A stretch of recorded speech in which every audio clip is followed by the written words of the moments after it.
Islamic speech مذہبی scholar حضرت مولانا عبدالغفور حیدری speech. نحمده ونصلي ونسلم على رسول الكريم اما بعد فاعوذ بالله من الشيطان الرجيم بسم الله الرحمن الرحيم. يا بني إسرائيل اذكروا نعمتي التي أنعمت عليكم وأوفوا بعهدي أوف بعهدكم وإياي فارهبون وآمنوا بما أنزلت مصدقا لما معكم ولا تكونوا أول كافر به ولا تشتروا بآياتي ثمنا قليلا وإياي فاتقون.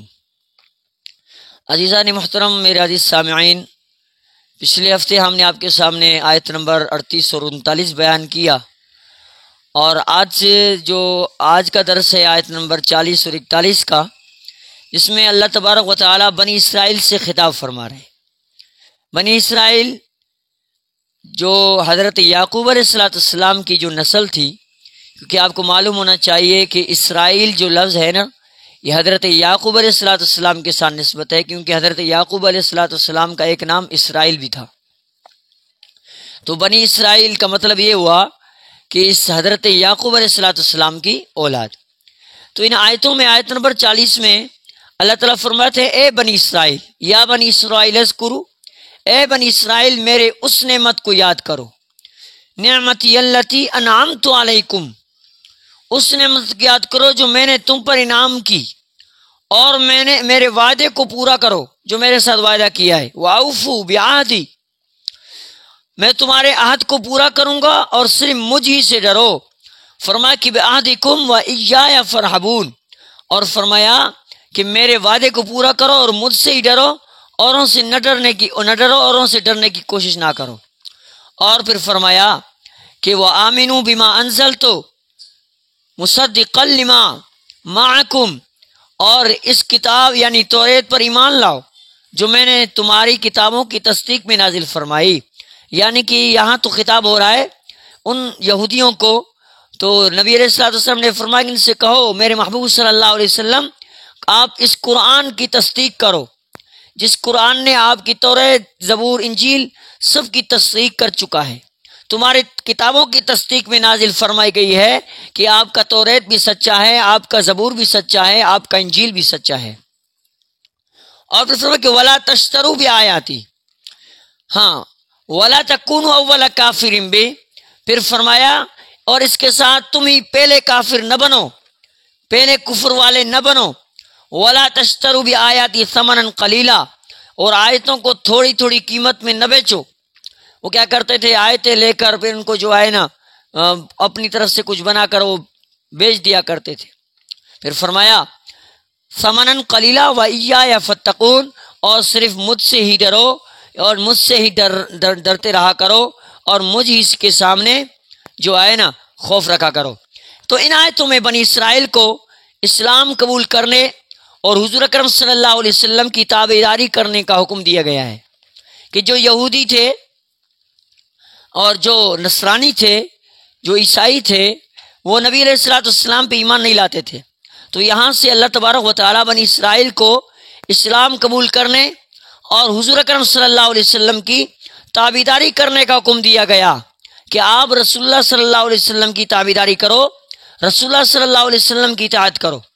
اور انتہائی لطیف پیریانہ انداز میں انہیں سمجھایا گیا، شفقت والے انداز میں ان کو سمجھایا گیا کہ آپ اس بات کو اچھی طرح سے سمجھنے اور سننے اور سمجھنے کی کوشش کرو. اور تم ایک پیغمبر کی اولاد میں سے ہو جو پیغمبر اولو العزم پیغمبر ہے، جس کا نام یعقوب علیہ نبینا علیہ السلام ہے، جس کی نسل سے ابراہیم علیہ السلام نکلے، جس کی نسل سے اسحاق علیہ السلام نکلے. اور پھر فرمایا تمہارے ہاتھوں میں کتاب اللہ موجود ہے اور قرآن اس کی تصدیق کر رہا ہے. پھر تمہیں نہیں چاہیے کہ سب سے پہلے انکار میں سے آپ شروع ہو جاؤ. آپ تو ایک نبی کے اولاد میں سے ہو، ایسے نہیں کہ آپ جو ہے انکاری شروع ہو جاؤ. آپ نبی کے اولاد میں سے ہو، آپ ہمارے جو ہے نا اولاد نسل جو چل رہا تھا انبیاء کا، انہی کے اولاد میں سے ہو. پہلے تو آپ کو ہی ماننا چاہیے، اور آپ پہلے کفر کرو تو ہم اور کیا سمجھیں گے. فرمایا کہ اسرائیل میں نے آپ کو بتایا کہ اسرائیل حضرت یعقوب علیہ السلام کا نام تھا. اسرائیل حضرت یعقوب علیہ السلام کا نام تھا. گویا ان سے کہا جاتا ہے کہ تم میرے صالح اور فرمان بردار بندے کی اولاد ہو. جو میرا فرمان بردار اور صالح بندہ حضرت یعقوب علیہ السلام ہے، اور تمہیں چاہیے کہ حضور اکرم صلی اللہ علیہ وسلم فرماتے ہیں کہ تمہیں چاہیے میرے جد امجد کی طرح حق کی تابعداری کرو. اس طرح سے میرے جد امجد میرے دادا نے حق کی تابعداری کی، حق کی اطاعت کی، حق کی پیروی کی اور حق کو پھیلانے کی کوشش کی، تو آپ بھی حق کے لیے جان نچھاور کر دو. اور جس سے کہا جاتا ہے کہ تم سخی کے لڑکے ہو، سخاوت میں آگے بڑھو. جس سے کہا جاتا ہے نا لوگوں سے، یار تمہارا باپ تو سخی تھا، آپ کیوں کنجوس ہو گئے ہو؟ یار تمہارا باپ تو پہلوان تھا، آپ کیوں ڈرپوک ہو؟ آپ کا باپ تو جو ہے نا بہت بڑا بہادر تھا، آپ کیوں جو ہے نا ایسے ڈرپوک ہو چکے ہو؟ آپ کا باپ تو بڑا عالم تھا، آپ کیوں جو ہے نا علم بے کمال والے نہیں بنے ہو؟ اسی طرح تو اسی جگہ فرمایا، کلام کو اسی طرح ادا کیا گیا کہ آپ کا باپ تو یعقوب علیہ السلام تھا، جو کہ تمام اولو العزم تھا، تمام قابلیتوں والا تھا، بڑے کمال والا تھا، بڑے شان والا تھا اور بڑے مان والا تھا. تو آپ بھی اپنے والد اور میرے جد امجد کی طرح اپنے اس نسل کو فالو کرتے ہوئے آپ بھی نیک بنو اور نیکی کی پھیلاؤ میں آپ میری مدد کرو. جیسے اللہ نے فرمایا، ذریۃ من حملنا مع نوح انہ کان عبدا شکورا، یعنی ہمارے شکر گزار بندے حضرت نوح علیہ السلام کے ساتھ، جنہیں ہم نے ایک عالمگیر طوفان سے بچایا گیا تھا. یہ ان کی اولاد ہیں. حضرت نوح علیہ السلام کا طوفان آیا، طوفان میں سارے لوگ غرق ہو گئے، صرف 80 آدمی جو تھے وہ بچ گئے، اور انہی میں سے جو اولاد نوح تھے انہی میں سے نسل پھیلتے پھیلتے سارے عالم میں پھیل گیا. اور ایک حدیث میں ہے کہ یہودیوں کے ایک جماعت سے حضور اکرم صلی اللہ علیہ وسلم نے دریافت کیا، کیا تم نہیں جانتے کہ اسرائیل حضرت یعقوب علیہ السلام کا نام تھا؟ یہودیوں سے رسول اللہ صلی اللہ علیہ وسلم نے سوال کیا کہ آپ نہیں جانتے کہ یہ اسرائیل ہے نا، یعقوب علیہ السلام کا نام ہے؟ وہ سب قسم کھا کر کہتے ہیں، واللہ آپ سچ کہتے ہیں، واللہ آپ سچ کہتے ہیں، خدا کی قسم آپ سچے ہیں، بالکل اسرائیل حضرت یعقوب علیہ السلام کا نام ہے. حضور اکرم صلی اللہ علیہ وسلم نے کہا، الہی تو گواہ ہو، اسرائیل کے لفظی معنی، یہ اسرائیل جو لفظ ہے اس کی لفظی معنی نکلتے ہیں عبداللہ. اس کی لفظی معنی نکلتے ہیں عبداللہ. ان نعمتوں کو یاد دلایا گیا جاتا ہے جو قدرت کاملہ کی بڑی بڑی نشانیاں تھیں، مثلا پتھر سے نہروں کو جاری کرنا. ہاں جی، یعقوب علیہ السلام کی نسل یعنی بنی اسرائیل کو بہت چیزیں کھلائی گئیں. جیسے کہ حضرت موسیٰ علیہ السلام کے دور میں جب بنی اسرائیل ہی چل رہا تھا، موسیٰ علیہ السلام بھی بنی اسرائیل میں سے آئے، تو حضرت موسیٰ علیہ السلام کے ساتھ جو قوم تھی گئے آگے، فرعون سے اللہ نے ان کو نجات دیا. جب گئے آگے انشاءاللہ پڑھیں گے، اس کے والے سے تفصیل ہوگی رفتہ رفتہ، لیکن آپ کو بات سمجھانے کے لیے مثال دوں تو اللہ نے حضرت موسیٰ علیہ السلام کو حکم دیا، اضرب بعصاک الحجر فانفجرت منہ اثنتا عشرۃ عینا. حضرت موسیٰ نے جب لٹھی اور عصا اس پتھر میں مارا، اس پتھر میں سے 12 چشمے نکلے. جو 12 قبیلے تھے، 12 ہی قبیلوں نے ایک ایک چشمے پہ انہوں نے اپنے جانوروں کو، اپنے اہل خانہ کو پانی پلاتے رہے. اس طرح سے اللہ نے فرمایا، پھر آپ کو ہم نے آپ کے بھوک کو مارنے کے لیے ہم نے من سلوہ آپ کے لیے آسمان سے اتارے، اور آپ کو فرعونیوں سے آزاد کرانا ہمارا کام ہے، ہم نے آپ کو آزاد کیا. انہی میں سے انبیاء اور رسولوں کو مبعوث کیا. بھائی اسرائیل سے بڑی جو ہے نا انبیاء کی بڑی لڑی نکلی ہے، بہت بڑے لگاتار انبیاء ہیں بنی اسرائیل میں سے. حضرت عیسیٰ علیہ السلام تک سارے بنی اسرائیل میں سے نبی آتے رہے. آخر میں اللہ کے محبوب نبی علیہ السلام جو قریش میں سے، عربوں میں سے پیدا ہوئے. تو خیر بھائی، یہاں سے بات ہو رہی ہے کہ ان میں سے ہم نے سلطنت اور بادشاہی کو مل دیا. جیسے کہ آپ کو معلوم ہونا چاہیے، بنی اسرائیل میں سے حضرت سلیمان علیہ السلام وہ بھی اللہ کے نبی تھے، اللہ تبارک و تعالیٰ نے ان کو سلطنت دی، روئے زمین پہ بادشاہی دی، ہواؤں پہ بھی حکومت تھی حضرت سلیمان علیہ السلام کی، دیواؤں کے، جنوں پہ، پانی پہ، ہر چیز پہ حضرت سلیمان علیہ السلام کو اللہ نے سلطنت بخشا تھا۔ اور میرے وعدوں کو پورا کرو، یعنی میں نے جو تم سے عہد لیا تھا، پیمان لیا تھا، وعدہ لیا تھا، وعدہ کیا ہے کہ جب محمد صلی اللہ علیہ وسلم تمہارے پاس آئیں گے، اللہ تبارک و تعالیٰ نے تمام انبیاء سے اور ان کے ساتھ مشت اللہ نے عالم ارواح میں سب سے یہ بات کہلوا دیا کہ آپ سارے یک زبان کہہ دو کہ اگر میرا محبوب آپ کے دور میں آ جائے تو اپنے دین کو چھوڑ کر میرے محبوب کے دین کو اپناؤ گے۔ تو آپ سب نے مجھ سے وعدہ کیا تھا بے شک آپ کا رسول جب آئے گا، محمد جب آئے گا تو ہم کیا کریں گے، اپنے توریت کو، اپنے زبور کو، اپنے انجیل کو، اپنے کلمے کو، اپنے شریعت کو، اپنے دین کو چھوڑ کر رسول اللہ صلی اللہ علیہ وسلم کی بتائے ہوئے شریعت، بتائے ہوئے قرآن، بتائے ہوئے کلمے کو اپنائیں گے اور نبی علیہ السلام کی امتی بن کر رہیں گے۔ اللہ یہاں سے ان کو وعدہ یاد دلا رہا ہے کہ آپ نے مجھ سے وعدہ کیا تھا کہ آپ جو ہے نا وہ اوفو بعہدی اوفی بعہدکم، آپ نے مجھ سے وعدہ کیا کہ آپ میرے وعدے کو پورا کرو گے، لیکن آپ لوگوں نے ہمارے وعدے کو پورا نہیں کیا، آپ نے ہمارے وعدے کو توڑ دیا۔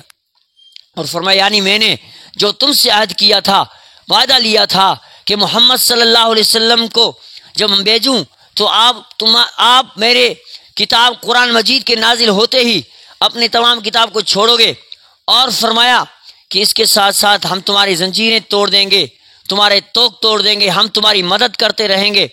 اور اسی بات پہ حضرت امام رازی رحمۃ اللہ علیہ فرماتے ہیں کہ اپنی تفسیر میں کہ بڑے بڑے انبیاء علیہ السلام آپ کی بابت پیشن گوئی نقل کی ہے۔ یہ بھی مروی ہے کہ اللہ کا عہد اسلام کو ماننا اور اس پر عمل کرنا، جیسے کہ حضرت عیسیٰ علیہ السلام سے پیشن گوئی موجود ہے سورۃ الصف میں۔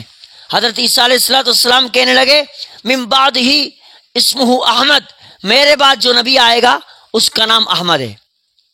ہاں جی، میرے بعد ایک نبی آئے گا اس کا نام احمد ہے، میں بشارت دیتا ہوں آخر محمد نبی علیہ السلام کی۔ عزیزان محترم، اسی طرح حضرت نبی علیہ السلام نے ان کو بات بتائی، اور حضرت صحیح بخاری شریف میں روایت ہے کہ حضرت ابو سعید الخدری رضی اللہ تعالیٰ فرماتے ہیں، انہوں نے جو اگلی آیت ہے اس کے حوالے سے کہ لوگ کیا کرتے تھے، قرآن کی آیات کو بیچتے تھے، قرآن کی آیات کو بیچتے تھے، تو فرمایا کہ یہاں سے بنی اسرائیل کے ایک اور مرج بیان کی گئی کہ آپ جو ہے نا کیا کرتے ہو، آپ تو میرے نازل کردہ کتابوں پر ایمان لاؤ اور سچائی کے ساتھ یہ کتاب جو قرآن مجید ہے اگلی کتابوں پہ بھی شاہد ہے۔ تو فرماتے ہیں کہ یہ قرآن مجید یہ توریت کی سچائی کی دلیل دیتا ہے، یہ کتاب قرآن مجید یہ زبور کی سچائی اور صادق ہونے کا دلیل دیتا ہے، اور یہ قرآن مجید انجیل کے بھی صادق ہونے اور سچے ہونے کا دلالت کرتا ہے۔ تو پھر آپ قرآن کو ماننا، رسول کو ماننا، اور رسول کی تصدیق قرآن کی تصدیق ہے۔ ہاں جی، اول کافر سے مراد بنی اسرائیل کے اولین منکر ہیں، جو منکر تھے بنی اسرائیل میں سے، جو نہیں مانتے تھے، انکار کیا، کیونکہ قریش مکہ بھی انکار اور کفر کر چکے جو یہودی تھے، لہذا بنی اسرائیل کا انکار اہل کتاب میں سے پہلی جماعت کا انکار تھا۔ اہل کتاب کہتے ہیں ان کو جو توریت کو مانے، زبور کو مانے، انجیل کو مانے، یہ اہل کتاب ہیں جی۔ جو قرآن مجید پہ عمل کرتے ہیں وہ بھی اہل کتاب ہے۔ تو فرمایا یہاں سے کہ بھئی اس لیے انہیں کافر کہا گیا کہ ان کے پاس وہ علم تھا، توریت کے اندر سب کچھ اللہ نے بیان کیا، رسول اللہ کے تمام ہی جو ہے نا فضیلتیں بیان کی، رسول اللہ صلی اللہ علیہ وسلم کی تمام جو ہے نا آیات بیان کیے کہ رسول اللہ کا چلنا ایسے ہوگا، رسول اللہ کا بیٹھنا ایسے ہوگا، کھانا ایسے ہوگا، رسول اللہ صلی اللہ علیہ وسلم کی تشبیہات بیان کی گئے، رسول کی داڑھی ایسے ہوگی، پٹکا ایسا ہوگا، تمام چیزیں بیان کی گئی۔ توریت میں انہوں نے پڑھا اور اس کے بعد انکار کرتے ہیں۔ تو فرمائیں ان کے پاس علم تھا جو دوسروں کے پاس نہ تھا، میرے آیتوں کے بدلے تھوڑا مول نہ لو، یعنی وہ کیا کرتے تھے، لوگوں کو غلط سلط باتیں بتاتے اور آیتوں کو پیسوں سے بیچتے تھے، یعنی دنیا کے بدلے جو قلیل اور فانی ہے، میرے آیات پر ایمان لانا اور میرے رسول کی تصدیق کرنا نہ چھوڑو، اگرچہ دنیا کی ساری مل جائے بھی، جب بھی وہ آخرت کے مقابلے میں تھوڑی اور بہت تھوڑی ہے، اور یہ خود ان کتابوں میں موجود ہے کہ بھئی یہ دنیا کچھ بھی نہیں ہے۔ اور سنن داؤد میں ہے کہ رسول اللہ صلی اللہ علیہ وسلم فرماتے ہیں جو شخص اس علم کو جس سے اللہ کی رضامندی حاصل ہوئی اس لیے سیکھے کہ اس سے دنیا حاصل کرے گا، لوگ پیسہ کمائے گا، دولت کمائے گا، سونا کمائے گا، چاندی کمائے گا، اس حوالے سے یہ علم حاصل کرتا ہے، تو فرمایا قیامت کے روز وہ شخص جو علم حاصل کیا صرف مال بٹور کرنے کے لیے، دولت حاصل کرنے کے لیے اور اس سے پیسہ جائیداد جمع کرنے کے لیے، فرمایا رسول اللہ نے قیامت کے روز ایسا عالم جنت کی خوشبو سے محروم ہوگا۔ علم سکھانے کی اجرت بغیر مقرر کیے لینا چاہیے۔ ہاں بھئی یہ ایک شخص کہہ رہا ہے میں پڑھا رہا ہوں اور مقرر نہیں کر رہا کہ اتنا لوں گا جی، بغیر جو ہے نا وہ جتنا انہوں نے دیا اس پہ وہ خاموش رہتا ہے، تو یہ بات جائز ہے۔ اسی طرح علم سکھانے والے علماء کو بیت المال سے جو لینا بھی جائز ہے تاکہ وہ خوشحال رہ سکیں۔ اسلامی قوانین بیت المال ہے، تو اگر اسلامی قوانین بیت المال سے کچھ لے اور اپنے لیے کھا سکتا ہے اور اپنی ضروریات پورا کر سکتا ہے۔ اگر بیت المال سے کچھ مال نہ ملتا ہو، علم سکھانے کی وجہ سے کوئی کام دھندا بھی نہ کر سکتے ہوں، تو پھر اجرت مقرر کر کے لینا بھی جائز ہے۔ بس صورت ہے بیت المال نہیں ہے، اسلامی قوانین نہیں ہے، بیت المال موجود نہیں ہے، بس صورت ہے اس کے پھر جا کر حضرت پھر آپ اجرت مقرر کر سکتے ہیں۔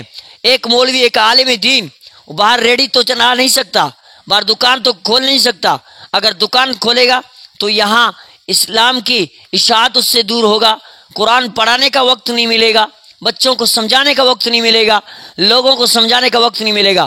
اگر دکان کو کاروبار کو وقت دے گا تو یہ وقت اس سے چلا جائے گا، بس صورت اس کے بیت المال بھی موجود نہیں ہے۔ ایسی صورت میں علماء نے فرمایا پھر اجرت مقرر کر سکتا ہے، جیسے کہ امام مالک رحمۃ اللہ علیہ، امام شافعی رحمۃ اللہ علیہ، امام احمد بن حنبل رحمۃ اللہ علیہ اور جمہور علماء کا یہی مذہب ہے کہ وہ حضرت لے سکتا ہے بصورت اس کے۔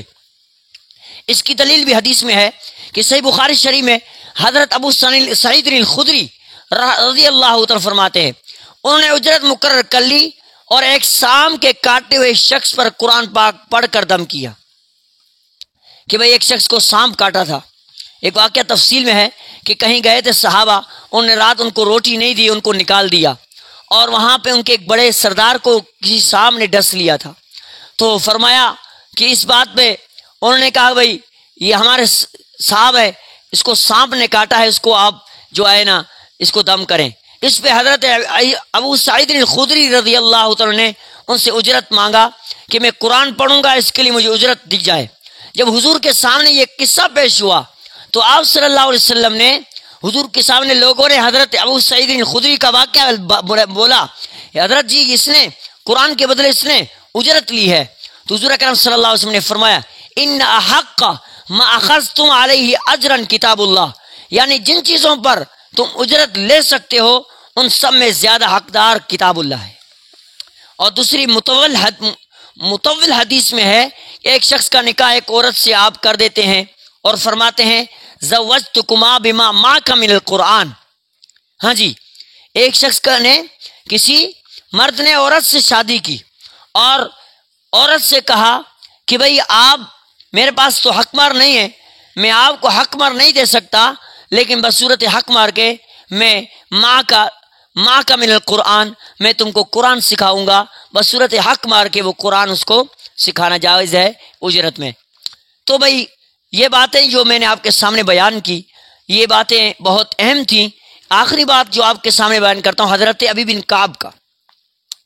حضرت ابی بن کعب سے بھی ایسی ایک مرفوع حدیث مروی ہے کہ ان دونوں احادیث کا مطلب یہ ہے کہ جس نے خالص اللہ کے واسطے کی نیت سے سکھایا پھر اس پر تحفہ ہدیہ لے کر اپنے ثواب کو کھولنے کی کیا ضرورت ہے، جبکہ شروع ہی سے اجرت پر تعلیم دی ہے تو پھر بلا شک و شبہ جائز ہے، جیسے اوپر کے حدیثوں میں بیان ہو چکا ہے کہ فرمایا کہ میں بھی اتنا لوں گا آپ کو یہ بات سکھاؤں گا۔